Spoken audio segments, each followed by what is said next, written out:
Dans sa politique de pacification de l'Ituri par une approche globale dans le dialogue communautaire, l'administration militaire chapeautée par le lieutenant-général Luboyanka Johnny a ouvert ce lundi un atelier de 2 jours sur l'évaluation de l'acte d'engagement de cessation des hostilités signé par certains groupes armés, ceci sous la facilitation de la MONUSCO. 2 assises auxquelles participent les membres de la communauté Lendu et des leaders de la milice Codeco. Objectif, consolider le processus de paix pour une cohésion sociale et la sécurité en territoire de Djougou et de Mahagi, a dit le président de la communauté Lendu, basé à Kinshasa. Harmoniser nos points de vue avec le leadership de l'UNDPC Codeco sur l'autonomisation de ses membres en cette période transitoire entre son engagement de cessation des hostilités avec les FARDC et la mise en œuvre effective du PDDRCS.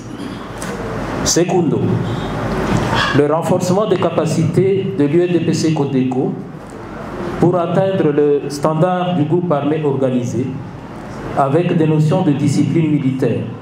Au nom du gouverneur de province, le vice-gouverneur de l'Ituri, le commissaire divisionnaire Alonga Boni Benjamin a appelé le leader de la milice Codeco présent à ces assises au respect de leur engagement en privilégiant la discipline en cette période transitoire.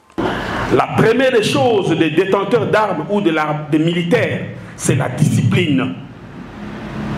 La discipline personnelle, la discipline de feu et le respect d'engagement.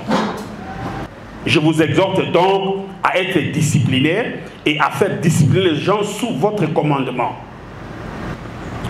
C'est pourquoi je vous exhorte à éviter les provocations, résister aux provocations.